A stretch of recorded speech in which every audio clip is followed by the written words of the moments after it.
Thank you for listening to The History of the Papacy. I'm your host, Steve. I want to quickly mention that I have relaunched Beyond the Big Screen podcast as a part of Scott Rank's new podcast network. I really think you'll enjoy this podcast series.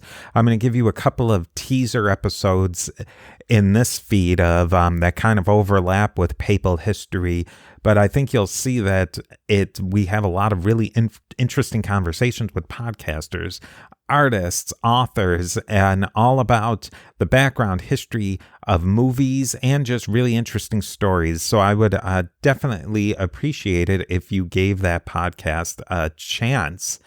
Also, if you get a chance, I'd love for you to leave a rating and review of The History of the Papacy on your favorite podcatcher of choice and Apple Podcasts.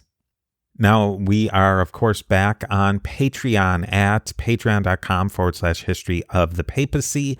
There's 4 tiers: Antioch, Alexandria, Constantinople, and Rome. There's so many benefits at each one of these levels, and as in traditional Christianity, the diptychs were the lists of bishops who were commemorated, and for as little as 10 cents a day, you can join this list. 10 cents a day. You can't even get penny candy for 10 cents. I've tried. You can't. But you can support this show and really help the whole thing, this whole operation, keep going. Today, we have a few new patrons to add to the History of the Papacy diptychs. At the Antioch level, we have Matt, and we also celebrate at the Antioch level Catherine. Thank you so much, Matt and Catherine, for your support. And let's commemorate the patrons on the History of the Papacy diptychs. We have Roberto, Joran, William, Brian, Jeffrey, Christina, and John at the Alexandria level. We have Dapo, Paul, Justin, and Lana, all of whom are magnificent at Constantinople and reaching that ultimate power and prestige, that of the See of Rome. We have Peter the Great. This is our first episode in our Summer of Scholars series, or Winter of Wisdom if you live in the Southern Hemisphere. We're going to talk with scholars of all different stripes and backgrounds about some of the things that they're really particularly interested in concerning the history of the popes of Rome and Christian Church. Today we are joined by multiple-time guest Professor Andrew Mesmer to talk about the Protestant Reformation in Spain. Who knew there was such a thing even existed in that most Catholic of nations? Look for many other great episodes from scholars right from the Academy. Thank you so much for listening.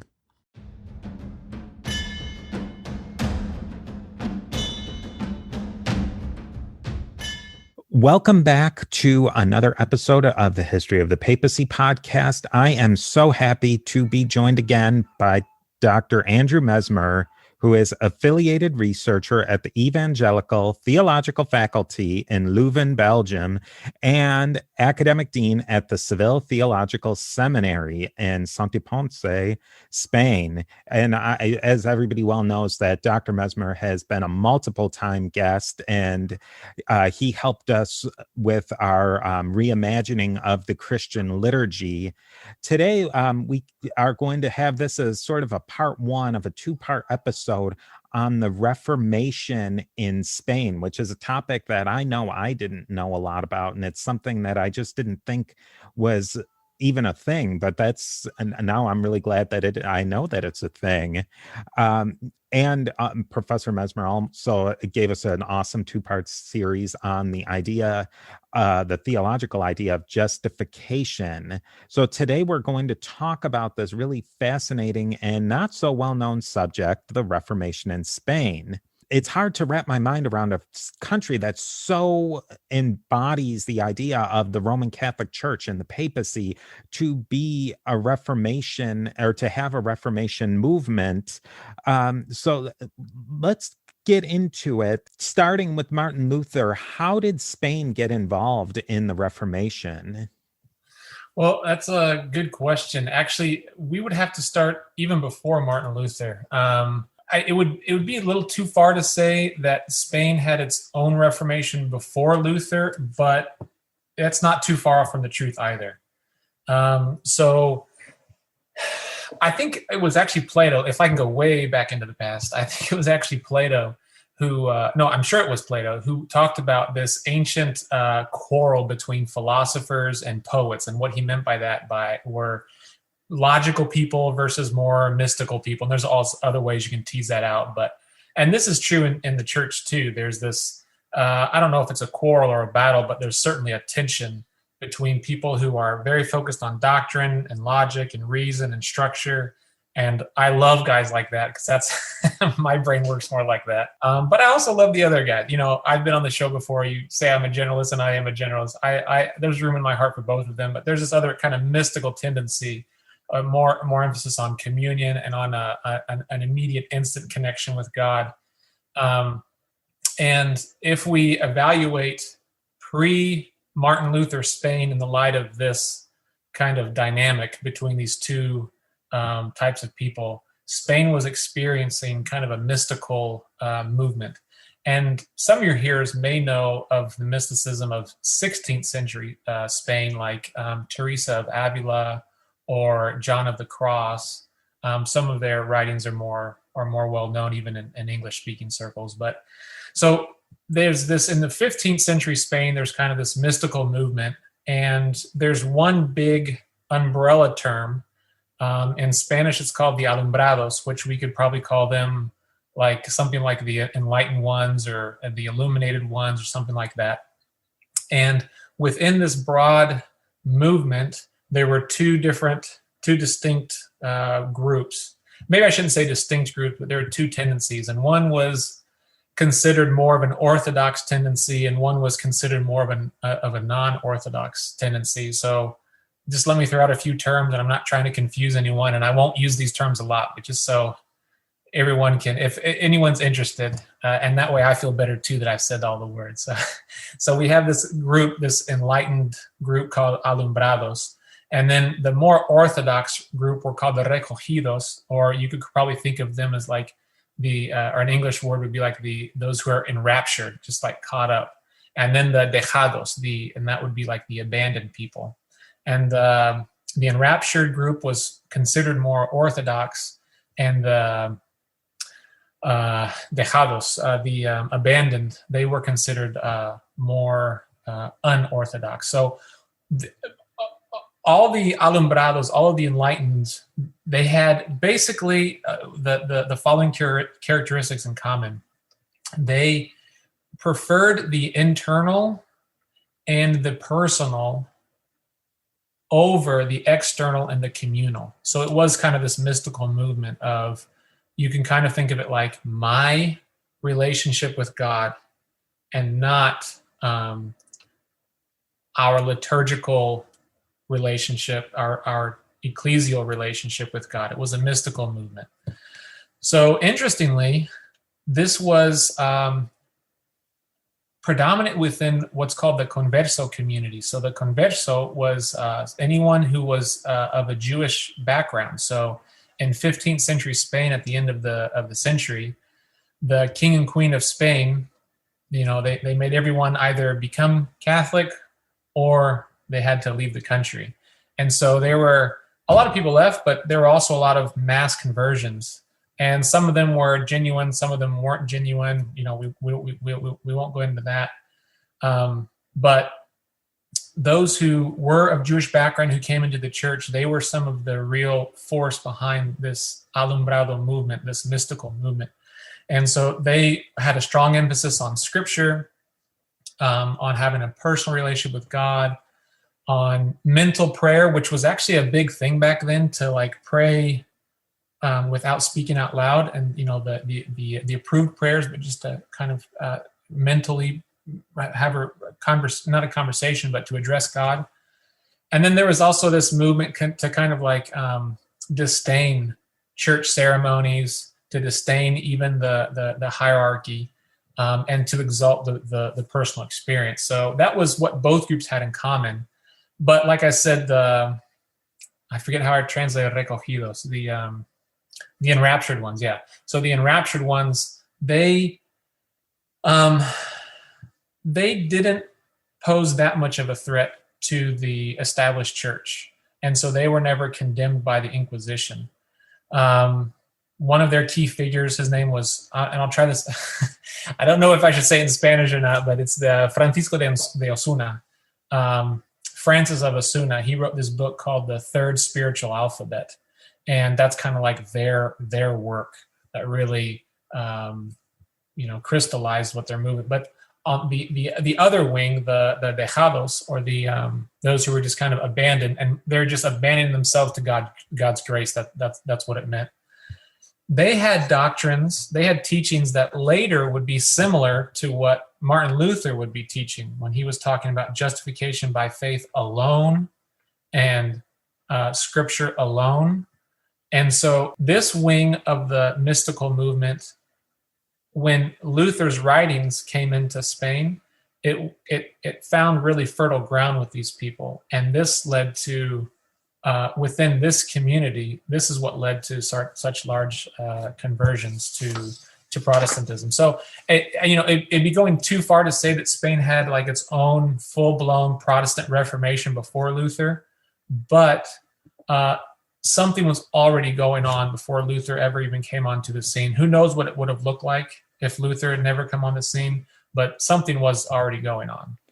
I think that's what always comes back to my mind when as I learn more about the Reformation, and especially the situation of Christianity leading up to the Middle Ages and then into the modern period, is that there was so many different ideas going on, and that in large part, a lot of these movements lived inside of the big tent because there was room to, experience. Were these people that you talked about, were they being repressed in any way, or were they enough Catholic, you might say, to be able to exist in that framework? It was a little bit of each. But before I answer that, I do like what you said. Part of the quote unquote problem of the Reformation is that there was no clear teaching that you could hold almost diametrically opposed views in the church on these specific topics, and everyone was orthodox. So I think you're exactly right on that. But then on was there any repression or not? There was. You can kind of think of probably sporadic oppression, or we would say oppression. An inquisitor would say, implementing orthodoxy or something like that. But it was sporadic. It wasn't anything large scale. Not until later on in the 16th century did it become full blown, full out repression. But what's so very interesting is that today, people who are today considered saints and even doctors in the church, like Teresa of Avila, like Juan of Avila, they were condemned by the Inquisition. They were detained, they were questioned, they were interrogated, they were stuck in the jail for a long time.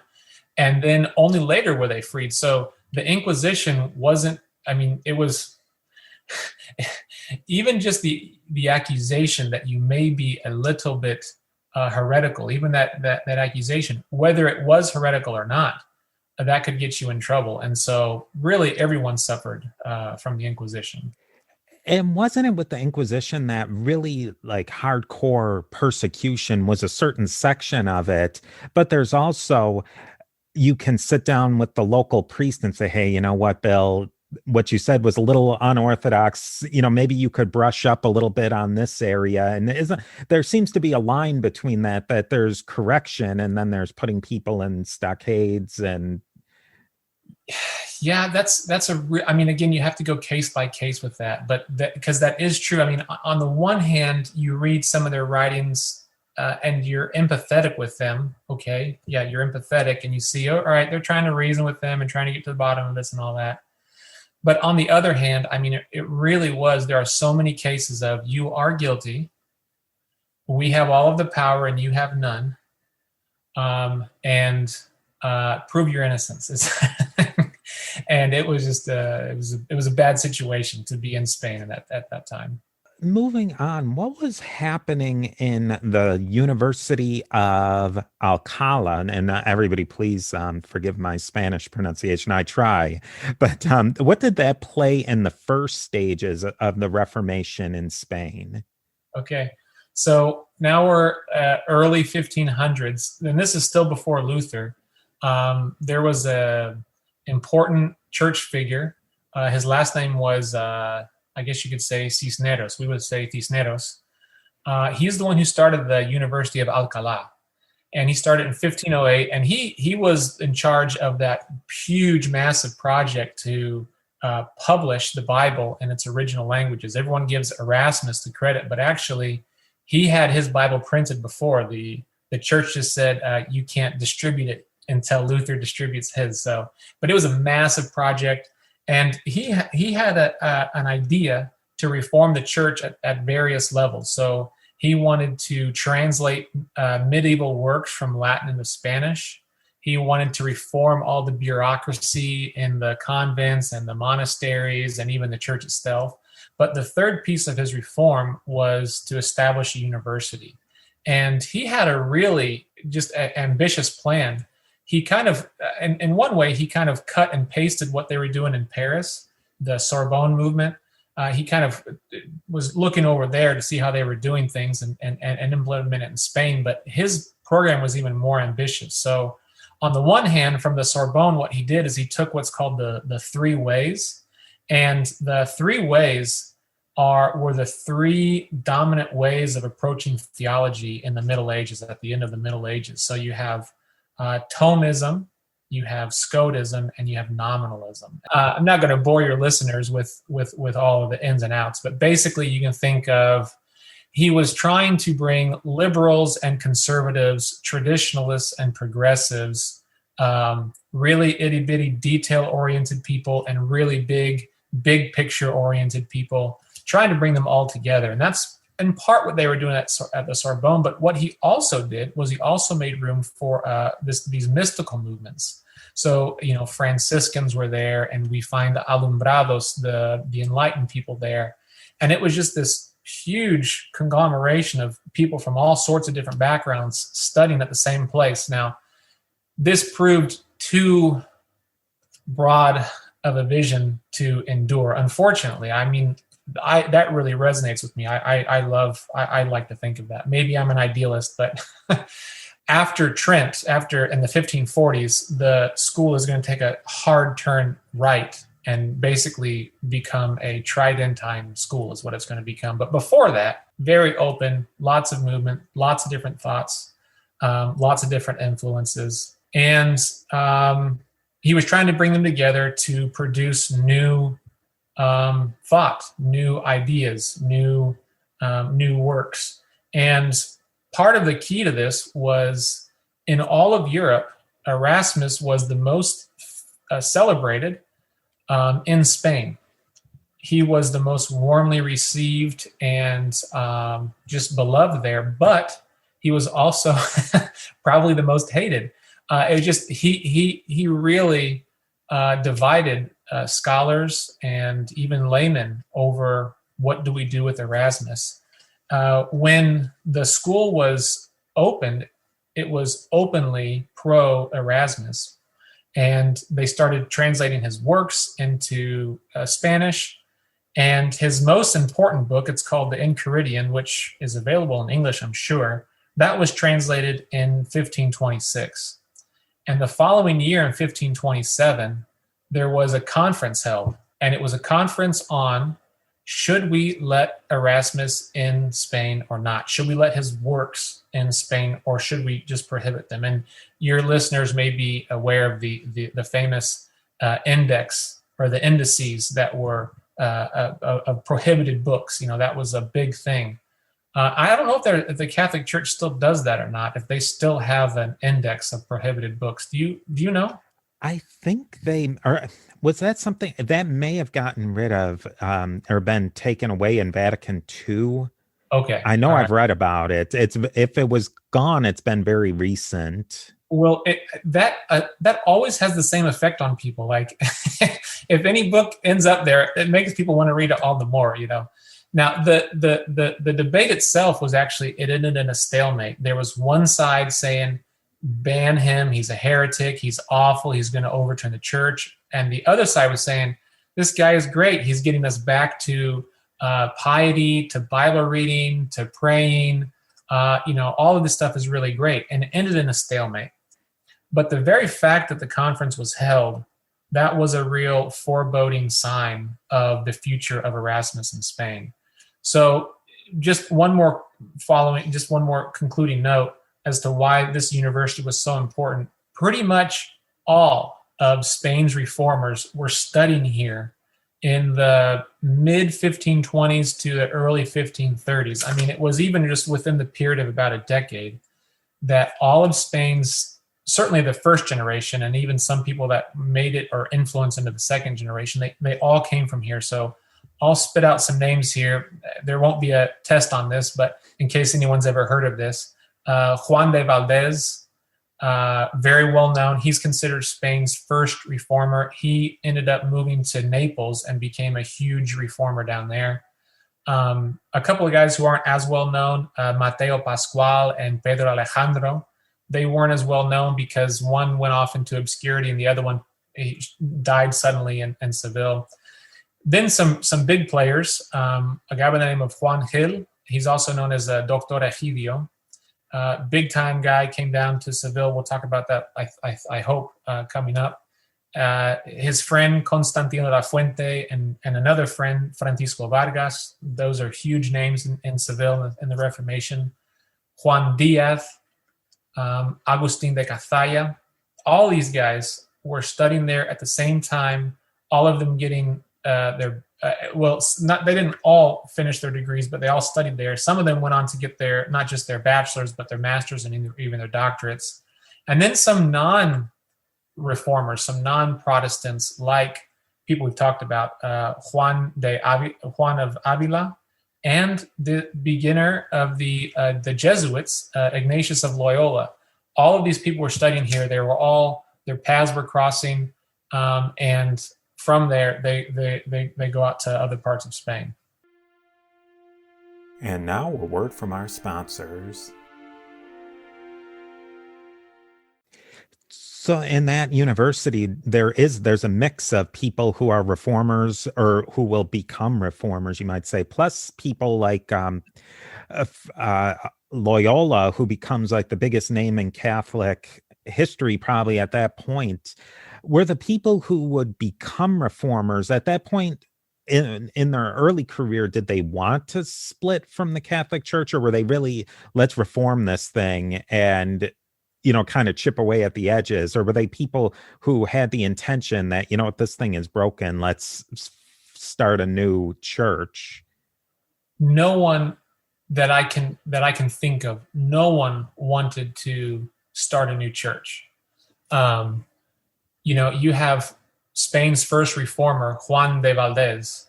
He actually died in communion with the Catholic Church, and on his deathbed, he said, "I die with the same faith that I lived with."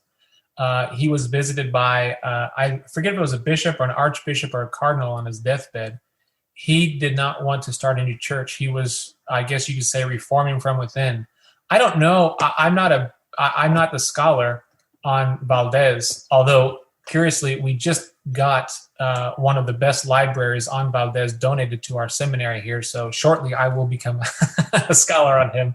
But most of them wanted to work within the church. And as we said before, their ideas weren't even heretical. Some of their ideas would go against current church teaching. But what the reformers were doing, and what the context of the Reformation is, with the fall of Constantinople in the East in the mid-15th century, there's this huge infusion of learning that was lost in the West, not just the languages, with especially Greek, but even just texts. And so there was a rediscovery of the early church. And so you have Catholics, I mean, everyone's Catholic, they're reading the stuff by the early church, and then they're reading the stuff in the medieval church, and they're like, something has changed. Square quite. Yeah, something's changed, and that was the huge debate: is what the church is, what the patristic church is, it saying the same thing as the medieval church, or are these two different things? And that's really what the debate was over. And so the reformers, from their perspective, they never wanted to start anything new, but they did want to go back to how things were done in the patristic church, and they saw things that had happened in the medieval church as corruptions. Were some of the issues, knowing that there's a lot of different reformers and a lot of different reforms, were any of these people at this point questioning ideas of like transubstantiation or the role of the papacy, those sorts of things? What were maybe some of their hot button issues? Great question, and I think this is one of the fascinating things.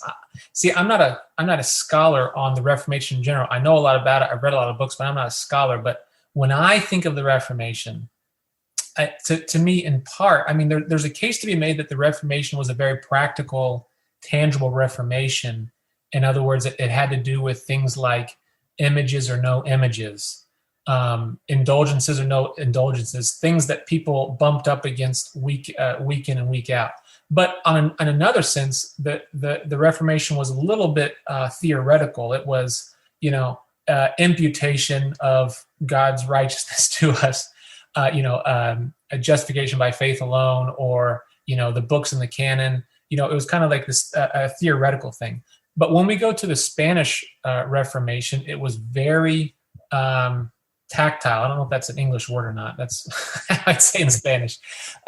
It was very like things that you would bump up with. So what the themes that are constantly coming out in the reformers are the role of the Pope, the Mass, transubstantiation, and whether or not Christ is being sacrificed again, images. And all of these really practical things. And so the way that they're writing, it's immediately applicable and it's immediately noticeable. It's in my church context, you can almost say anything you want when you're preaching, but if you want to move an organ or change the color of the carpet or whatever, when it's something someone can see. That's where the huge issue is, and that's what they were about. It was a very practical Reformation. When Martin Luther hits the scene, what does that do for them? When Martin Luther came, I think what he did for them was he gave them words, language, and a theological justification for holding to what they were already kind of gesturing towards in this kind of mystical movement, this Reformation movement. And what was different about Martin Luther is he came at the right time. He had protection, and he had the printing press, and this allowed him to write. And he also knew Latin. So he was given time to get his ideas together and then to publish them widely, which made it into Spain before his writings were prohibited. Not only him, but also Erasmus. So he maybe just made concrete and focused what was already happening in Spain. Let's talk a little bit about what was going on in Seville at the time, and what did that play in the second stage of the Reformation? And maybe you can explain a little bit about what the second stage is technically. Sure. Yeah. So now I'm talking about in the Spanish Reformation, the second stage. What we notice in Alcalá, and I never said this for your listeners, but Alcalá is right next to Madrid, so it's right in the middle of the country. That's where all of this was happening. But as time went on and Erasmus became more and more of a persona non grata, people could see the writing on the wall that he wasn't going to be favored there much longer. So there was a bishop in Seville who really liked Erasmus and really wanted to bring what was happening in Alcalá down to southern Spain in Seville, which is where I am now. And So he started getting some of the best minds and bringing them down to Seville, such that when in Alcalá you could no longer be friendly to Erasmus or to his writings or anything like that. You could be in Seville. So kind of one door was closing in Seville and another one was, or excuse me, one door was closing in Alcalá and one door was opening simultaneously in Seville. And not just in Seville, but some people went out to Paris as well, but we won't get into that. And this is where this, at least the Protestant Reformation continued. So he got some of the best people that I've already mentioned, people like Juan Gil or Francisco Vargas, Constantino de la Fuente, and Pedro Alejandro. But he got all of them and he put them in the cathedral and he put them in the major church there in Seville. And for about 25 years, from 1533 to 1558, a Spanish reformer was the canon of the cathedral. So it was a half a generation of Protestant thought in there. And they went preaching all over Seville and the surrounding areas, especially in monasteries and convents and orphanages. And that's where, when things closed down in Alcalá, that's where things picked back up in Seville. Now, what role did Santi Ponce play in that second stage in the Reformation, and maybe even set us even geographically? Where is Santi Ponce in relation to Seville and the other universities? Yes. So I said I'm in Seville, which is true. Seville is it's kind of like a state or a province. But I'm actually, the town that I'm in is actually Santi Ponce. In fact, if I could look out my window, I could see the monastery right from my window. Santi Ponce is just a small little suburb of Seville. In fact, it's within walking distance. They used to walk it all the time. Now you have to cross a little bridge, but it's and back in the 15th or 16th century, before they put in the interstate and all this, from the monastery you could see the cathedral, and from the cathedral you could see the monastery just right across the river. And so what was happening in the monastery, now, there were two distinct things, what was going on in the cathedral, what was going on in the monastery, but they did have certain connections. And so as the people that I've already mentioned, as they came down from Alcalá, they started preaching. It caught the attention of people in the monastery. And this monastery is called, it's called the San Isidoro del Campo Monastery, the San Isidro of the field, I guess you could translate it, monastery. And in this monastery, they're what's called Geronimite monks. And so they take their marching orders, if you like, from Jerome. And Jerome was a Bible translator, and they became focused on the scriptures and translation. And so when this happened, they started kind of having their own little mini Reformation of new thought and of, reconsidering the state of the church going on within the monastery walls. But they also had influence from what was going on in Seville. And so, and again, what's interesting, we find in this monastery, a lot of the monks were converso background. So again, it's this converso Jewish spirituality that's being Christianized, coming out again here in the South. And this is where the really big names within the small world of the Spanish Reformation, this is where the really big names come from. So Casiodoro de Reina, Cipriano de Valera, and Antonio de Corro. Reina, he was the first one to translate the Bible into Spain, and he was the first one to translate the whole Bible from the original languages into Spanish. And then his fellow ex-monk, a few years later, took that and brought out a second edition. We have it in the other room. But these were all monks down here. And from what was going on in Seville and what was going on in their own monastery, half of the monastery became Protestant, and most of them ended up fleeing the Inquisition when the time came. Kind of circling back Do any of these people, were they thinking about, I think of like probably the first reformer that comes to my mind is Priscillian of Avila, all the way back in the 200s ish. And he had a lot of ideas that are kind of at least reminiscent of these reformers. Did his name ever come up as maybe somebody that they looked toward? Well, this is something that for me is still very frustrating because we are trying to reconstruct the books and the authors that these monks would have had access to in the 16th century. And we don't know what those are. Now, I have heard that there is one person, there is one scholar at the University of Seville who is getting ready to publish a book on all of this stuff. But from what my other friends tell me, he's been working on this book, or no, he's been planning on publishing this for like 10 years now, and it still hasn't come out. So we're all waiting for him to publish what he's found. But that is a question that I have, because it's an extremely important question. Who they were reacting against, whose thought they were trying to deepen and to develop. That's a fundamental question. We just don't know. What was kind of the rest of the story for many of these people that we've spoken about? Were they able to continue going in Spain, or did they have to actually wind up leaving Spain to be able to further their careers? Yeah, this is where things get really sad. There was some writing on the wall. The Inquisition, the net was, slowly creeping up on the reformers. There were a few sporadic arrests.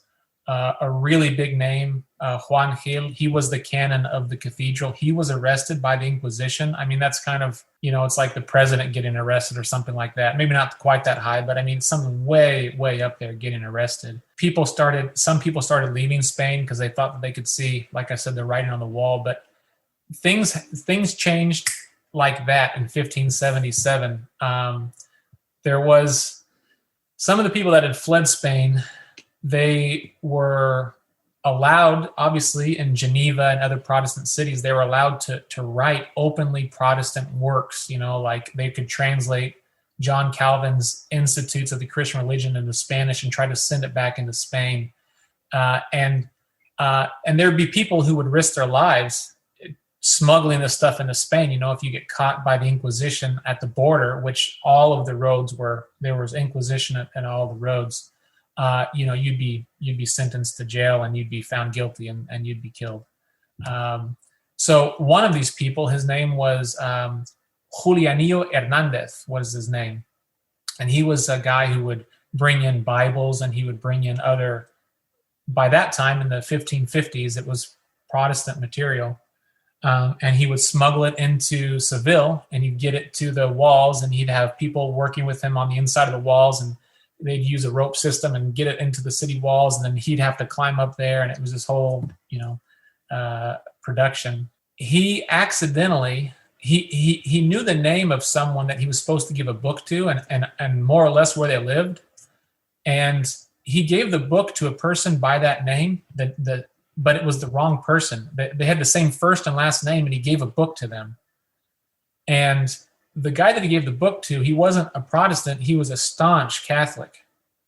And the book was a horrible book. I mean, especially if you're a Catholic, the book was a picture of the Pope kneeling before Satan. That was the cover of the book. So, not exactly well received by this Catholic. I can't imagine.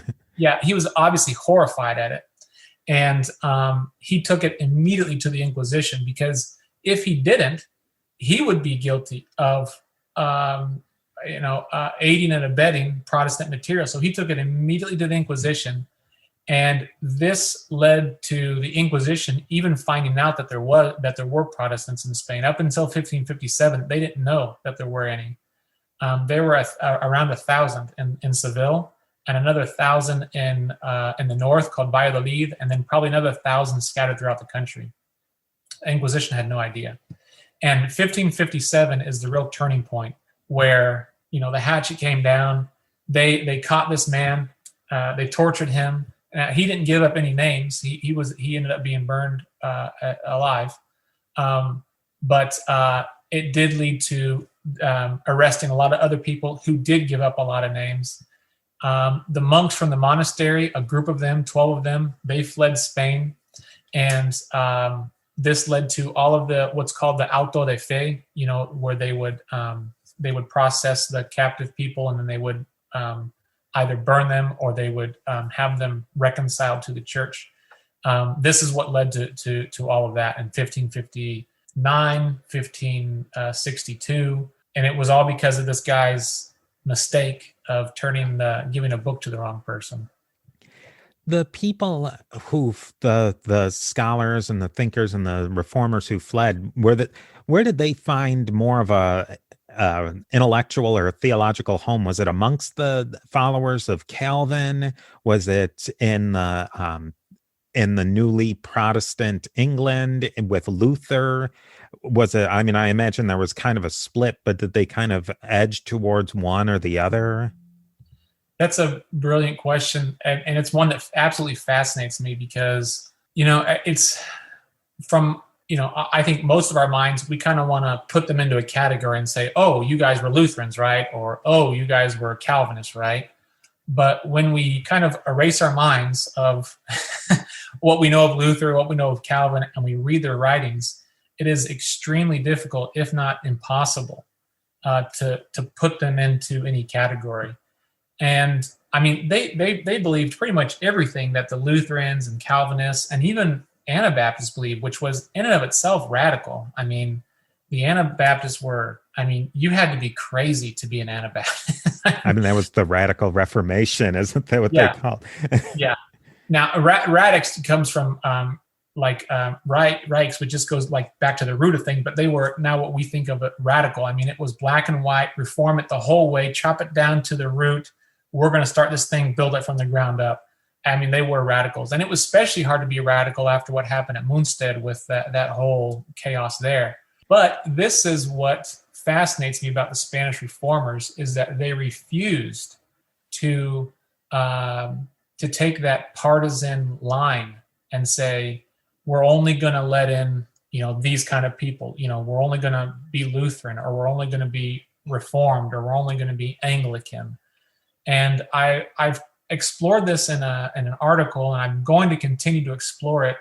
And I've shared it with other experts, and they say, you said exactly what we've been thinking.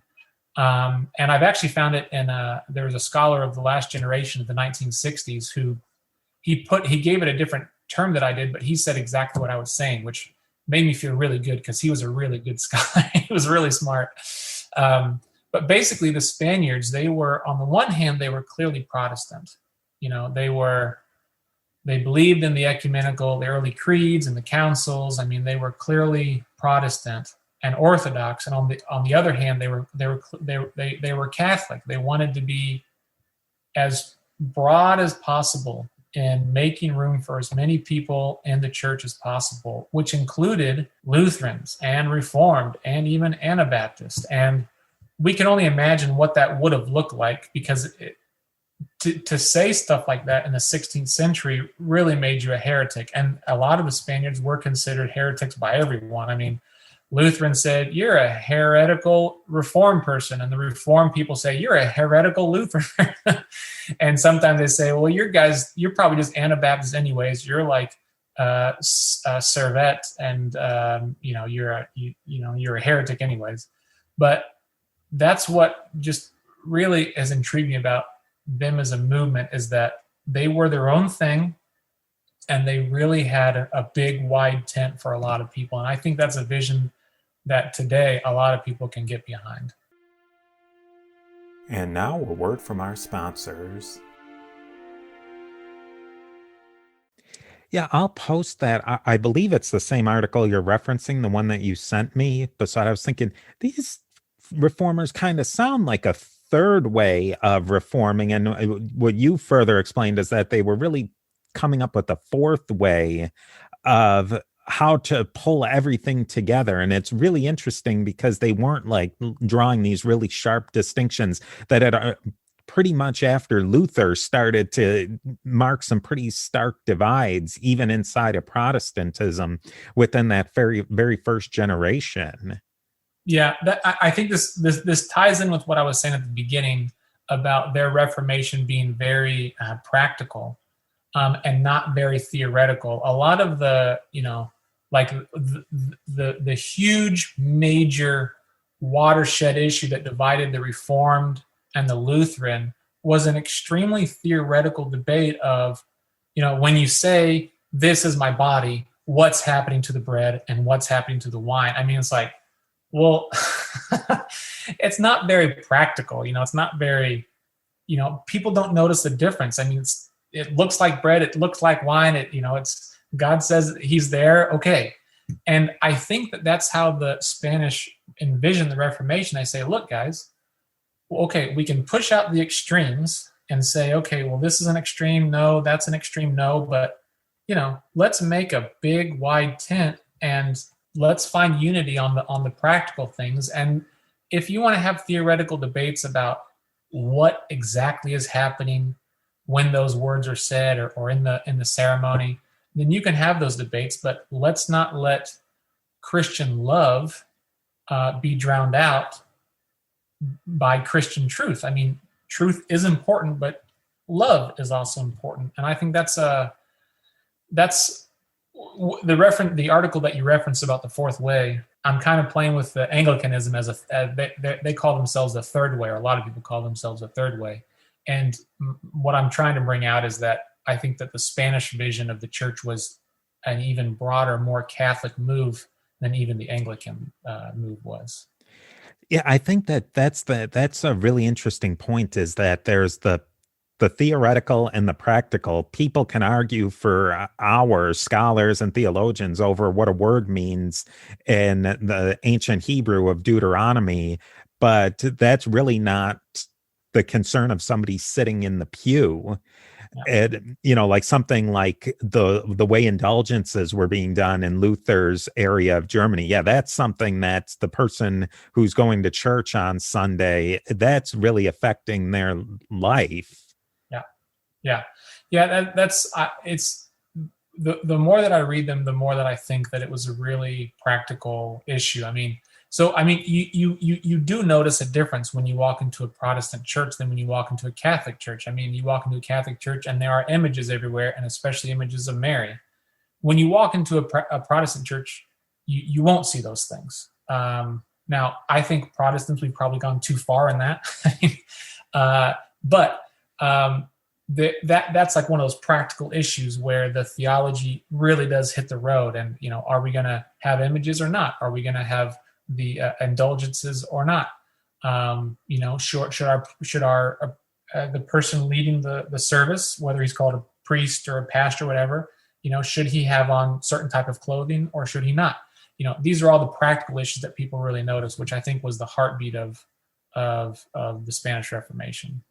Maybe to wrap everything up, what wound up happening to the Reformation in Spain and Portugal after, say, the late 1500s into the 1600s, and sticking into that area, because I'm sure we could go into a whole conversation about more modern times, but really that post-Inquisition time? Basically, the autos de fe, the inquisitional parades, and then the executions of the 1550s and early 1560s completely stopped the Protestant movement in Spain. Everyone had to either flee or live in secrecy that they were Protestants. And the Spanish put up huge walls, not physical walls, but diplomatic, economic, social walls to stop anything Protestant from penetrating into Spain. We know stories of people trying to send things into Spain, almost never successful. Like the Bible, he says in his preface, he says, I'm translating the Bible into Spanish so that people in Spain can read it. That's why he was doing it. We have almost no record of any of his copies being in Spain. The Reformation had almost zero long-term impact, and that it was like that for, I guess it would be 300 years, a little over 300 years. Within Spain, Protestantism was kind of this boogeyman of, you don't want to be a heretic, so be Catholic, don't be a Protestant. And it was kind of this boogeyman. But Spain was completely Catholic until 1868, 1869, when, because of a war, Protestant missionaries started coming into Spain again. So it was, and that's, looking at it from that perspective, the Inquisition was very thorough and very effective in their job in making sure that Protestantism didn't have a voice in Spain. I guess one last thing is, did any of that, because Spain is obviously one part of Spain, but in this time period, Spain was spreading out all over the world. Did any of these ideas seep in at all, or is there any evidence, at least, that some of these people went to anywhere in the New World? In the New World, there is that's a tricky question. Okay, so it's a little tricky. So, like, if we don't say, Protestant and Catholic and put a really sharp line, but maybe put more like a spectrum, there were some Catholics who were looked on favorably by Protestants. So a guy by the name of Bartolomé de las Casas, I don't know if you've heard of Las Casas, but I don't know if he was the first bishop in a certain city in Mexico or not, but he was he's well known for his defense of the Indians and their rights as human beings and not to be treated as subhuman in any way. He was looked on favorably by Spanish reformers. They would speak well of him. So some like, okay, not Protestant, but maybe you could say some like evangelicals or some type of an evangelical Catholicism came to Mexico. And we do know of one person in the early 1600s. His name was Juan Aventrut. He was part Flemish. Aventrut. He made trips over to Spain and, over to the New World. And this is another podcast, which this is a crazy story, but he thought the end of the world was near. And a lot of people in his time thought the end of the world was near, but he really thought that the end of the world was near. And he thought that the end of the world would come when South America becomes Protestant and then beats Catholic Spain in a war. That's how he thought the end of the world was going to come. And so he said, I have to translate the Heidelberg Catechism. I don't know if your listeners have heard of that, but the Heidelberg Catechism was kind of like the standard Calvinist catechism out there. He translated it into Spanish in the 1600s, and that's why he did it, to convert South Americans so that they would rise up and beat the Catholics in a war, and that would bring in the millennial kingdom. That's how he saw things happening. That's some serious long-range planning there. Yeah, and it's a really crazy story, but what's so interesting for us, at least for me in the 21st century, to think is how common that was. You've heard of Joaquin of Fiore. He was the first kind of major apocalyptic thinker who kind of set out the church history on these 7 phases and who predicted the end of the world soon. He was smart enough to at least put it off far enough that he would never have to see the consequences of when it didn't happen. And the guy I'm talking about, he actually set dates within his lifetime. So he lived to see the disappointments of his dates not coming true. He actually became so frustrated that he went to Madrid to present the king himself with some of his writings. And he was immediately arrested, and he was actually detained and processed by the Inquisition, and he actually died by the Inquisition as well. Well, I want to thank you so much for coming on the show. I think that things like this, they really, because Spain was such a center of learning and scholarship, and I've done other episodes with other scholars who've, kind of illuminated that there was so much going on in Spain that as English speakers and in the Anglosphere, we don't get to see how vibrant the scholarship and the arts and the architecture and I mean just about everything, every imaginable facet facet of life was so vibrant in Spain during this Spanish Golden Age.